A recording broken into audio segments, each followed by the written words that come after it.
Yo! Yes, ladies and gentlemen, we are here with some more anime manga content, and we gotta talk.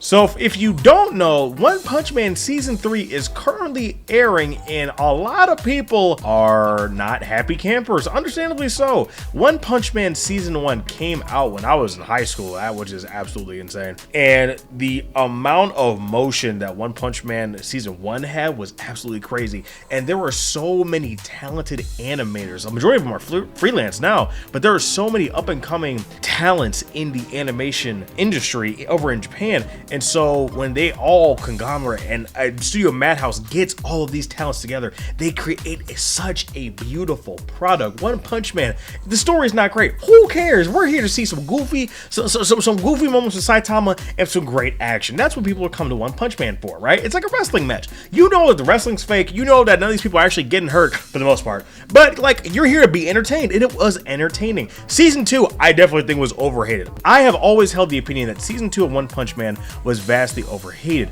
but the difference between Season 1 and Season 2 of One Punch Man, if you don't know, is that Madhouse gave the anime rights away to JC's staff. Now, if you don't know, JC's staff as a company does not really specialize in super action-heavy shows, specifically shonen in general. They really don't tackle it a lot. They do a lot of sci-fi stuff, a lot of romance stuff, so it's not really their ballpark.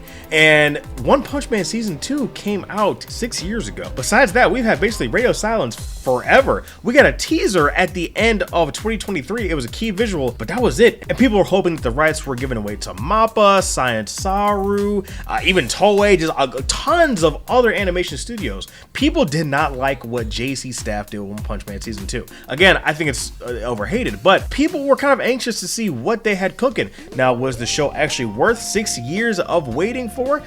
Not really, and it's unfortunate. Part of this has to come with the fact of how quick turnaround is for anime and how they're packaged really nowadays. The two core format is still there, but for example, Dan Da Dan split up its cores into two seasons, Season 1 and Season 2, but it's a 24 episode core. They just split it up and they packaged it as something else. Now, more casual viewers aren't really gonna notice stuff like that. People like me that are obviously huge fucking nerds, they're gonna notice stuff like that.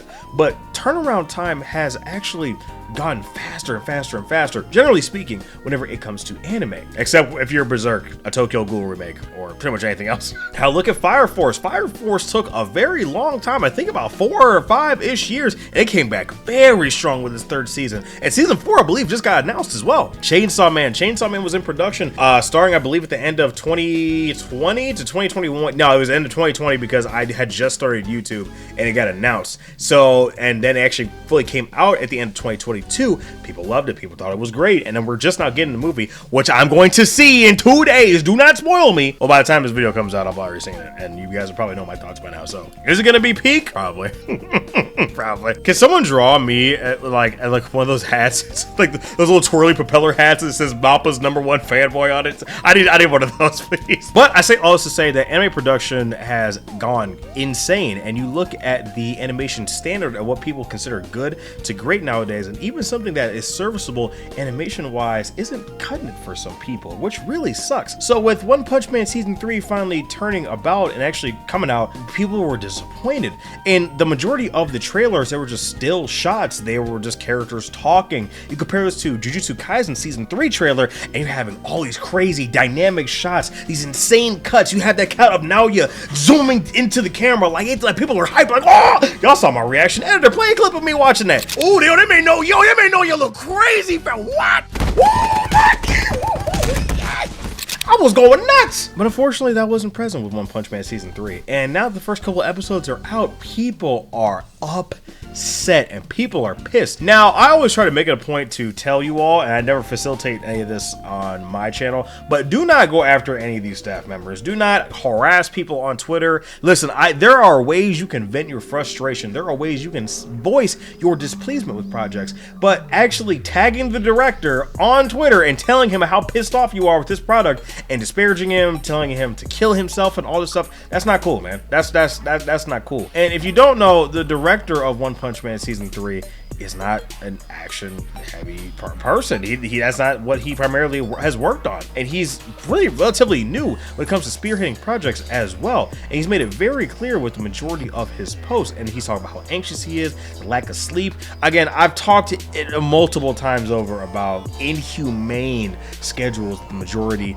of these animators, directors, pretty much all staff involved with a lot of these projects are. Movies pretty much are the best case scenario, because the movies, you have way more time on your hands, theoretically, if you're not assigned to a bunch of projects beforehand. Obviously, one of the most notorious is Jujutsu Kaisen 0 being made in, I believe, under 4 months. So it's not that much better, but it's something, I guess. And because of all of the harassment that the director Shin has faced, he unfortunately deactivated his Twitter. Now, I will tell you that I myself am a human being, and I make errors too, and I have voiced my displeasure with people's projects. For example, I forgot what buddy's name was with Ninja Kamui, the guy who spearheaded that, the Rick and Morty anime and all that. I've talked about him, and I've talked about his works before. Don't get me wrong.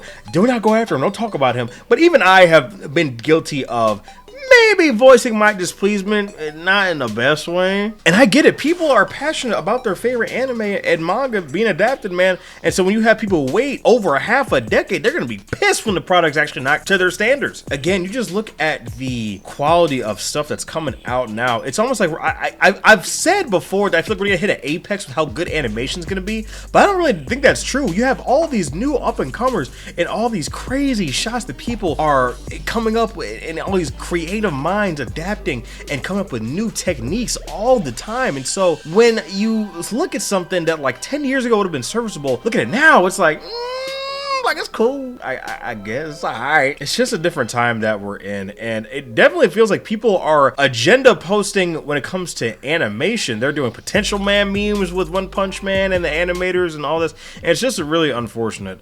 There's a certain YouTuber who is getting a lot of flack now because of comments he's made towards the director and everything like that. I'm gonna tell you right now, do not get me involved in that mess. That is above my pay grade. I just work here, but I definitely do think that if you are somebody with a larger following, you do kind of have to watch what you say to an extent, because you do have influence. People are going to listen to you, and people are going to follow your example. You got to lead by example. Now, granted, obviously we're all human beings, and I'm not saying you have to totally neuter yourself and cater to every single thing that everybody says about you. Now, people aren't really understanding that this isn't really JC staff's fault. It's really the fault of the production committees. Again, I've talked about this in my previous anime production videos, so make sure you go check those out. I would assume that JC staff isn't really that expensive compared to some other bigger name studios. A lot of people put JC staff in the same tier as like TMS Studios, where TMS Studios, like, yeah, when they had Sakamoto Days Core 1, it was like kind of okay to like, Core 2 of Sakamoto Days had some decent stuff. I kind of had the same feeling that I did with watching some of these One Punch Man trailers when I saw the Sakamoto Days first couple of episodes. It was okay. It was cool. They did definitely turn it up near the end though, but I'm a bit nervous. And some people are saying, "Oh, you guys aren't gonna get season 4 the way you guys keep acting." I don't think that's gonna happen. I definitely don't think. One Punch Man, it sells, it makes money. It's weird. One Punch Man sells well, but people just don't talk about it at all from what I see. Maybe I can be crazy. Maybe I'm not locked into the anime space like that. I don't know. You guys tell me, but it's just really unfortunate.